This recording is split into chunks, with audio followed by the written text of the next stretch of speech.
Okay, so I'm going to do a little mini review here in my car outside. I'm in the parking lot actually of a National Camera Exchange and Video, which is our local brick and mortar store here for camera and video equipment. And the reason why I'm going to do it in my car is because when I'm at home, I never seem to have the time to do any of this stuff. I always seem to have the most time when I'm on the road doing my talking. So I figured, why not? The second reason is that daylight car lighting, outdoor lighting in a car is good lighting. So I figured, why not? So anyway, this isn't so much a camera review of the Panasonic G85 right here, as it is my mini impression of it. I've been meaning to do this kind of review of the G85 for a while now. The camera model itself has been out for I think about a year now, and just as I am recording this, of course, they're about to announce the G9 or whatever. More about that at the end of this video. Long story short, back in from 2012 2013, I made the full jump from traditional DSLR, I was a Canon shooter, to mirrorless, specifically Micro Four Thirds, mostly Olympus. And I actually wrote a famous vlog about it at the time. I say famous, but it's not famous. It did get a ton of hits though. I bought the Olympus EM5, the original Mark I, and that has been my primary workhorse for all these years now. I've shot events with it. I've shot celebrities, fitness shoots, glamour photo shoots. I've done practically everything with it. Over the years, I started doing more and more video. Oh, it's the woman calling. Okay, she can wait. Anyway, I found myself over the years doing progressively more and more video. I did have the GH4 at one point, sold it. I actually ended up picking up a G7. Now, the reason why I picked up a G7 in addition to doing more video was that I found a killer deal over Thanksgiving a couple years ago. It was basically the body and kit lens for $600 US. Now, they also threw in a $100 gift card at B&H, which essentially knocked it down to $500. And then I was able to sell off the kit lens for another $100. So essentially I got the G7 body for about $400, which is a fantastic deal even today. The 4K video was what I was all about. I missed that on my GH4, and the quality was about the same as a GH4. If not, people are saying it's even better in low light than a GH4. Now, I haven't done any conclusive tests to prove that, but hey, I'll take it. I'm a big fan of small mirrorless. That's the reason why I got into mirrorless, is to be a lot more portable, as I had explained that in my vlog. And the G7 was a little chunkier than I'd like, but I really loved the ergonomics. I remember having it with me in my trip to Florida a couple years ago, and I really loved shooting with it. As far as just getting a bunch of cool beach shots and whatnot. And when the G85 came out, I was really intrigued by it. Intrigued enough to pick one up. In fact, I bought it used at a National Camera Video.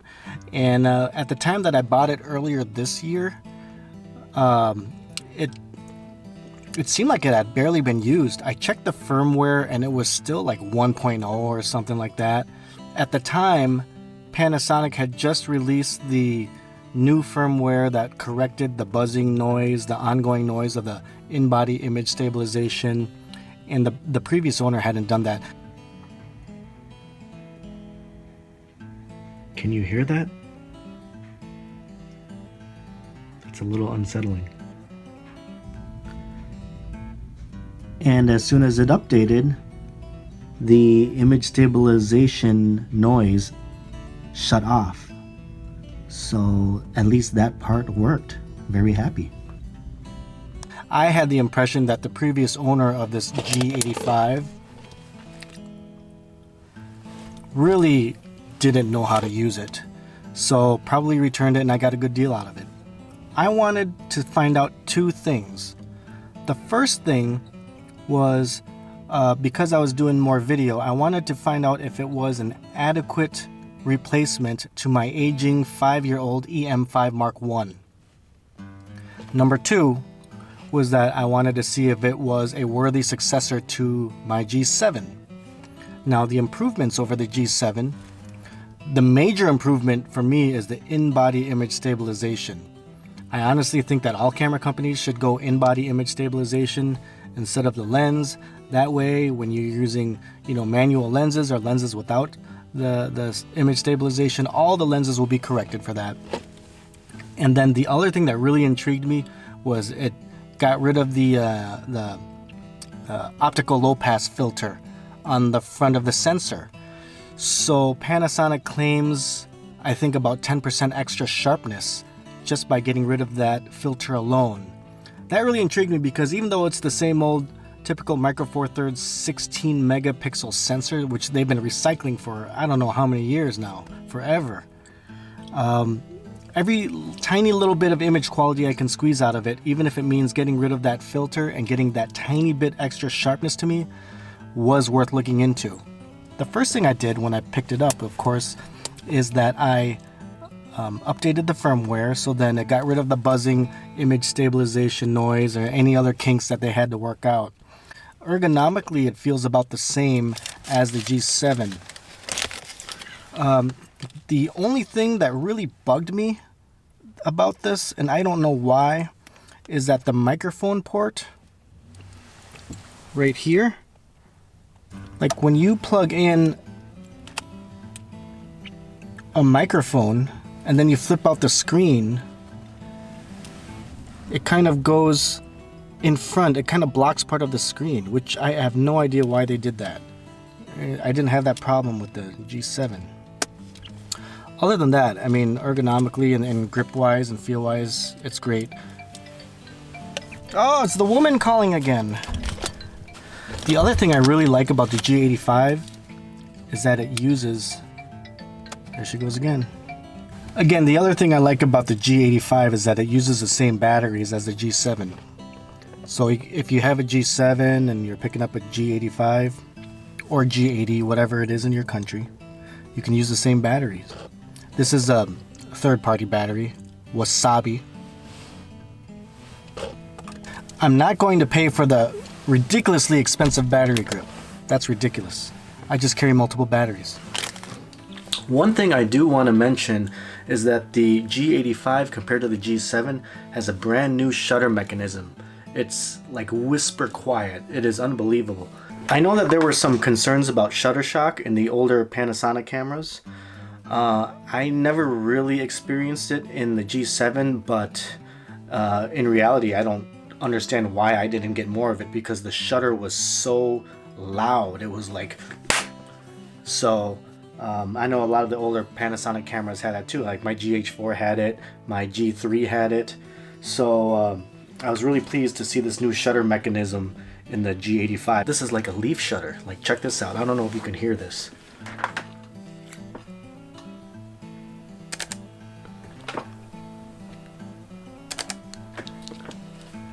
Isn't that amazing?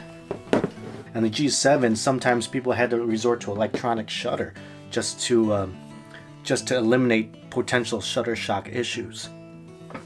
The thing about using electronic shutter though in the older Panasonic cameras is that you get a little bit of degradation in the file quality. It like drops down to like, I don't know, from 12 bits to 10 bits, or is it 10 bits to 8 bits? I don't know, something like that. Also, you have issues with banding depending on the lighting. With this new shutter mechanism, that's practically eliminated. If you guys are wondering about video autofocus, I'll tell you right up front, it sucks. It sucks. I have the Sony a6500. It's just no match for the Sony a6500. I'm actually recording with the Sony a6500 right now. See the autofocus? G85 can't do that. It can lock focus in video, you just need good contrast, and it's slower.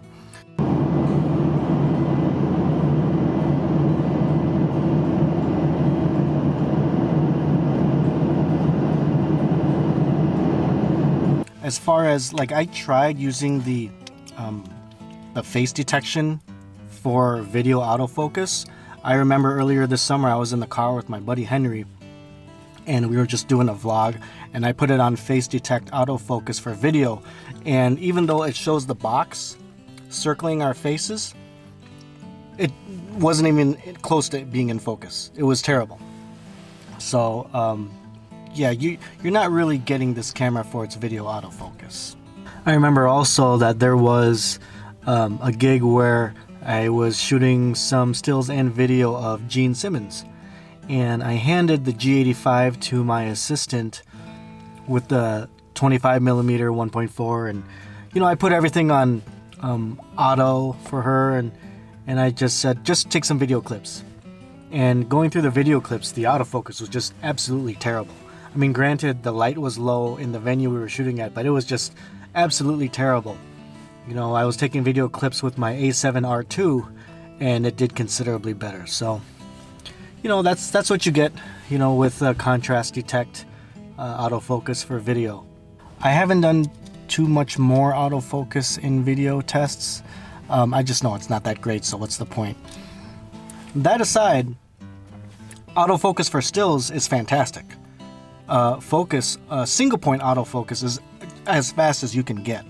Continuous is pretty decent. In fact, it's the same, at least the same, if not better than my Olympus EM5 on continuous autofocus. With the DFD, I mean, it should be better, and I think it is. Face detect, I use face detection quite a bit for my photography, especially when I'm shooting events, and it seemed to work pretty good. I rely on the face or the eye detection on my Olympus EM5 quite a bit.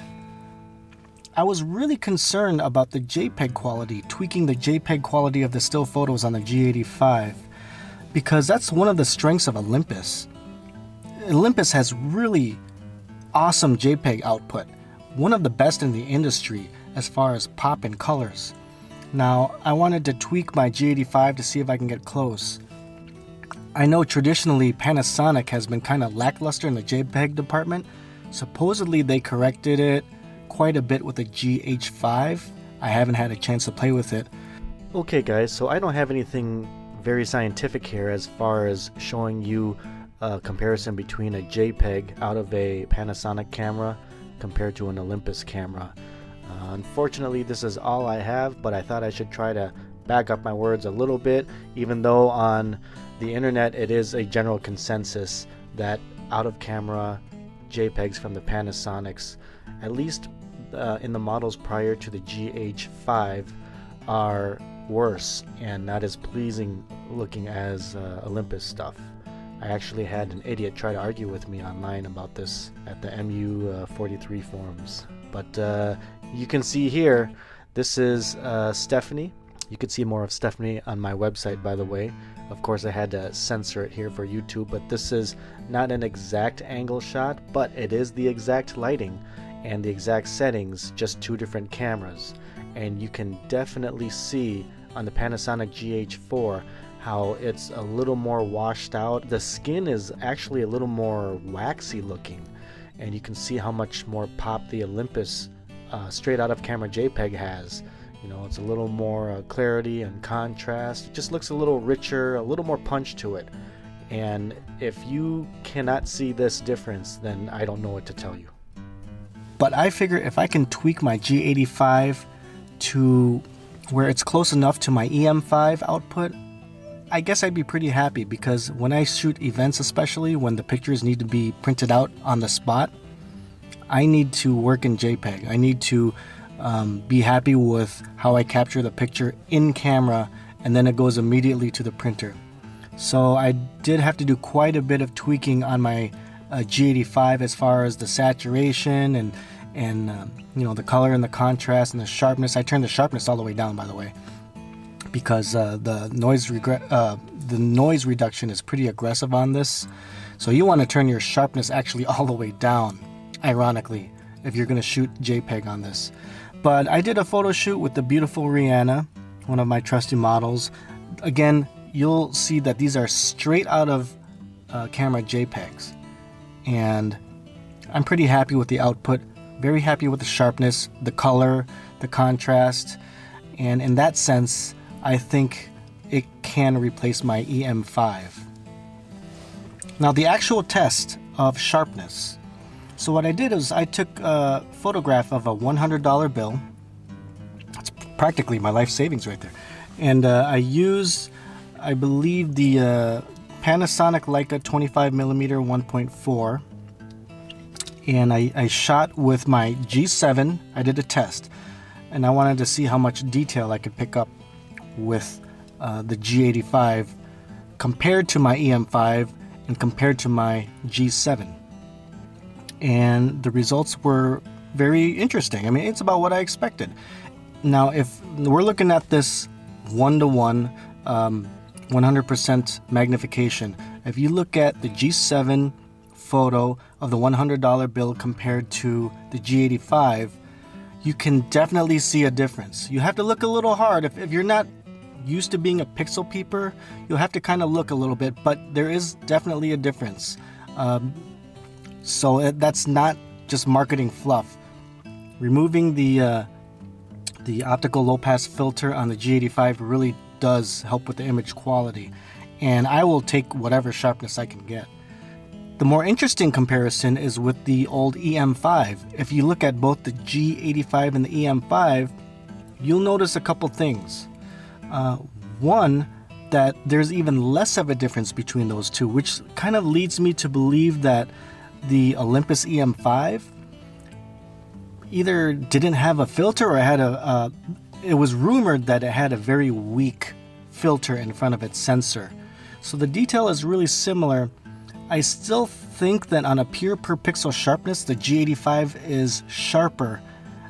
Okay, let me attempt to clarify what I was talking about in my car now that I'm back at home and I have refreshed my memory looking at the pictures and settings and everything.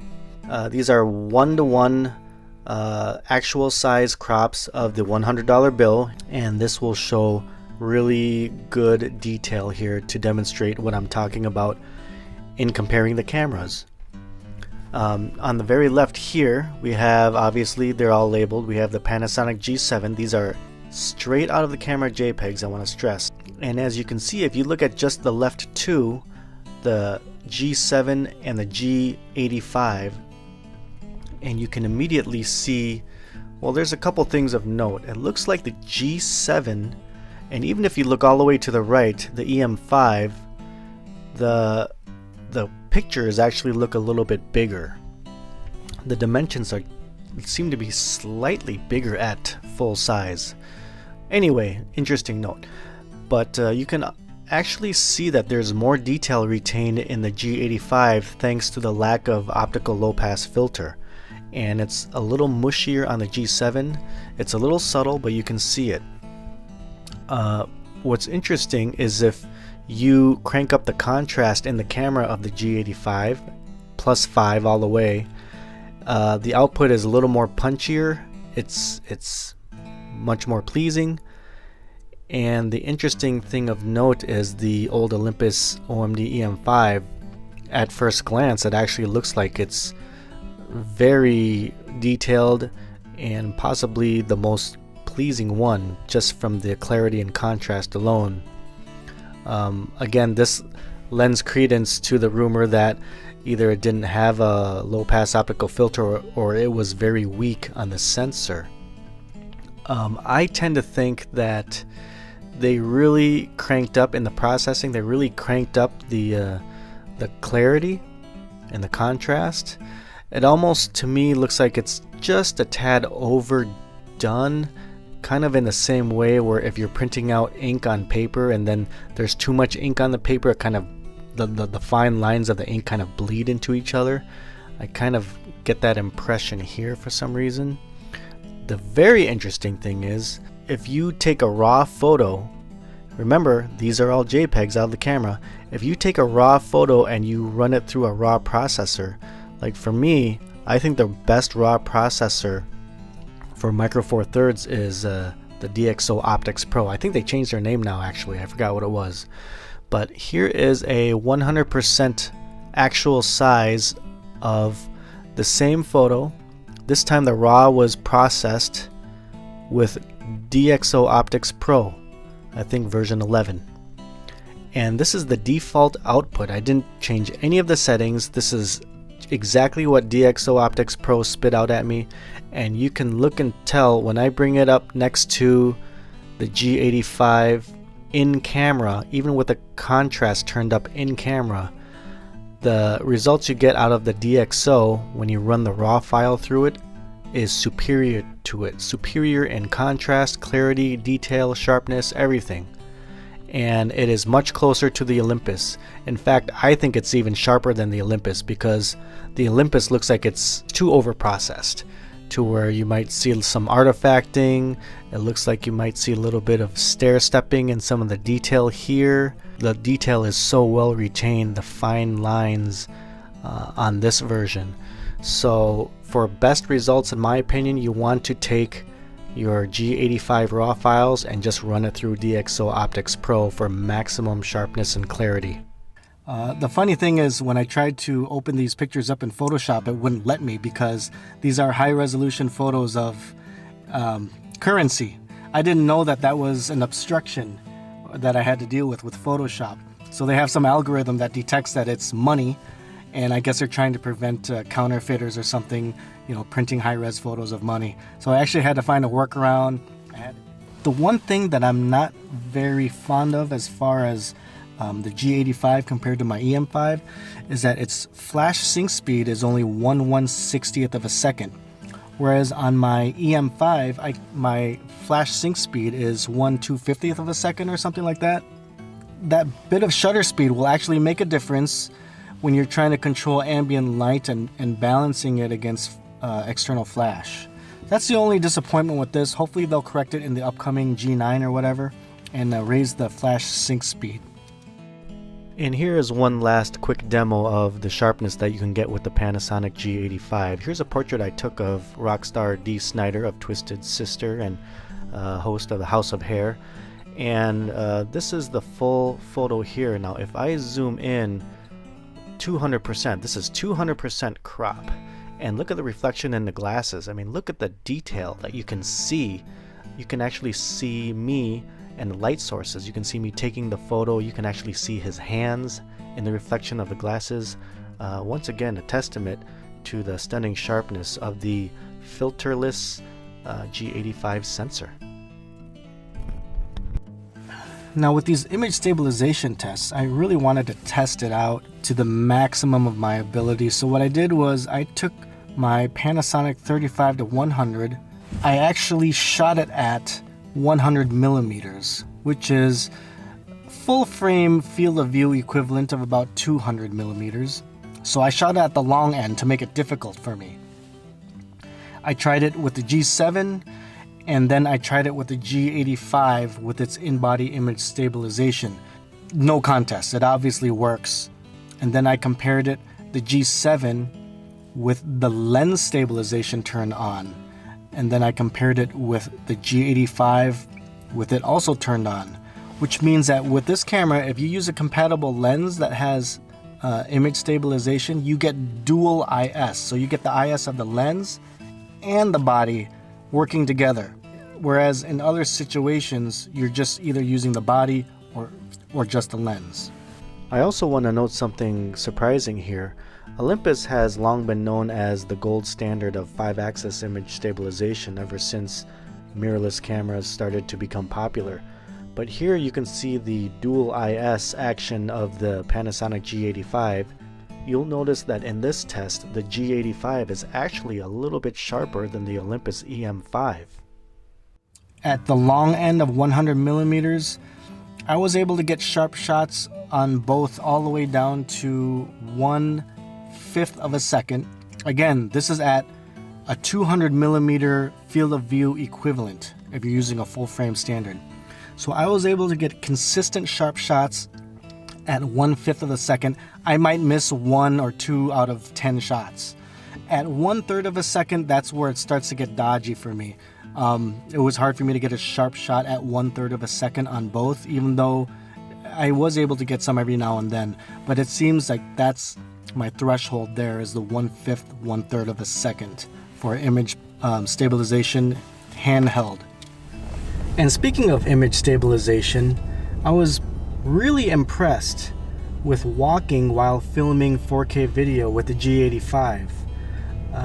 The image stabilization really kind of evened out the wobbles. I wouldn't say it's as smooth as the EM5 or Olympus's 5-axis in-body image stabilization, but it's a hell of a lot better than, say, the Sony A6500s, which is nothing but rolling shutter everywhere.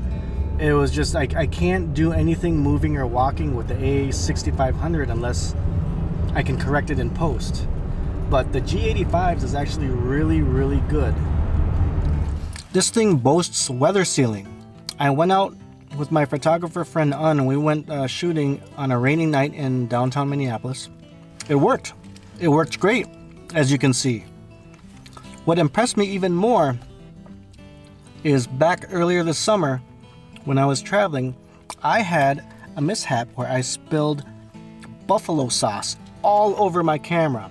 I had to clean it all up with the towel from the hotel, and I turned it on and it worked beautifully. So not only is this weather sealed, this is buffalo sauce proof. So yes, it definitely works. In fact, it was one of the things I was most concerned about was the weather sealing. My EM5 had it. I really wanted whatever I replaced my EM5 with to have the same thing. The one thing that I was really happy with, Panasonic has a reputation for having the one of the best like eye intelligent modes for, you know, just to quickly point and shoot. I mean, literally just point and shoot. So if you put it on eye auto, you can hand it to a stranger and you can be confident that the picture they'll take of you will be awesome. And I'm just really impressed. You know, I don't have to fiddle around with manual settings and anything. If I really need to take a quick shot, just put it on eye auto and just raise the camera and shoot. And the camera, I don't know what it is in its algorithms, it can really detect the proper settings. Supposedly it can even differentiate between different types of subjects, people, macro, scenic, landscape and stuff, and it will adjust its settings accordingly. And it will do, for the most part, a very, very respectable job. I'm really impressed with the eye auto mode, much more with Panasonic than I am with the other brands that I've shot. So the question is, was it enough to replace my EM5 workhorse? And the second question, is it a worthy successor of the G7? Well, I think let's go with the obvious one first. I definitely think that it is a worthy successor to the G7. Is the G7 a bad camera? No, not at all. I mean, if you don't need the image stabilization, if you got a gimbal or something like that, or you're shooting primarily on a tripod, the G7 is great. The extra tiny sharpness you get from the G85, it's so subtle. It's there, like I said, but it's subtle. But to me, I do think it's worth it. But if you can't afford it and you have the G7, don't fret. The G7 is awesome. Like I said, look at my photos from Florida. I loved it. But I think the G85 is just a little bit better. I ended up selling my G7. Now, compared to my EM5, I do think it's a worthy replacement. I have sold my EM5, and now I'm using my G85 as my main Micro Four Thirds camera. The only thing I'm a little disappointed in is the 1/60th of a second flash sync speed. Other than that, this is definitely a worthy replacement. I love this camera. We'll see what the G9 brings. Okay, so just as I upload this video, Panasonic just announced the Lumix G9 this morning. And I don't know if it's meant to be a direct successor to the G85. You know, it seems like the company is kind of shaking things up with their naming system. But yeah, people are kind of talking about this new Micro Four Thirds camera now. It's got some pretty impressive features that you would naturally expect in an upgrade. You know, it's got the new 20 megapixel sensor. It has 4K, of course, but with the addition of 60p, 60 frames per second 4K, which is awesome to me. I really want that. It's got a high-res mode similar to Olympus where you can shoot like an 80 megapixel file. Granted, it's a little limited because it has to be on a tripod. Everything needs to be still, otherwise you're going to get some motion artifacts. It's got improved image stabilization, larger viewfinder. It's got a LCD monitor on the top, which is kind of weird. It's bigger. It's about as big as the G5, if not exactly the same size. I don't know if a stills oriented camera, which is kind of what this is. This is kind of aimed at the stills, speedy sports wildlife photographer that just does some occasional video. I guess I kind of fall into that. I'm not a super hardcore video guy. I've been doing more video in the last few years, but I don't need the extra bells and whistles of the G85. I don't even know what a lot of them mean, probably, but you know, it's their autofocus is supposedly improved. I'll take any improvement I can get at this point with contrast detect autofocus. It's got 6K photo mode, 4K of course. Dual slots is a huge thing. Newer battery. You know, I've got all these batteries from the G7 and G85. I don't know if I want to spend money on more batteries, but it's, you know, the newer battery is bigger. I don't know if there's a limit to the 4K recording. I'm unclear on that because there was a comment or two saying that there is a limit, 10 minutes, yet I don't think I've read anything about it. If it's a typical Panasonic camera, then there should be a way to hack the limit, or there should be no limits. But the question is it worth the $1,700 US price tag? I don't know. You know, I mean, you can get this an APS-C size sensor, like you can get the Sony A6500, which is class leading sensor and awesome video and video options. I mean, you can get that for $1,400 brand new and even cheaper used. I'm not going to be one of those reviewers that says that, you know, it really depends on what your needs are. I'm going to say outright, this is not, in my opinion, worth $1,700. Maybe in the $1,400 range, yes. I don't think it's worth $1,700, especially with depreciation of camera bodies. It's going to go down after a few months anyway, so I would rather just wait. Would I like the camera? Sure, I'd love the camera. If I had a spare $1,700 burning in my pocket, I'm not a rich guy, so unless Panasonic wants to send one to me. Anyway, so that's my opinion. Overall, the best bang for the buck, in my opinion, is still the G85 for less than half the price of the new G9. I mean, you're getting, you know, you're getting an overall fantastic camera with the G85. Or maybe I'm just trying to rationalize the fact I can't afford the G9. Who knows? Okay, I'm out. And that's it. Bye.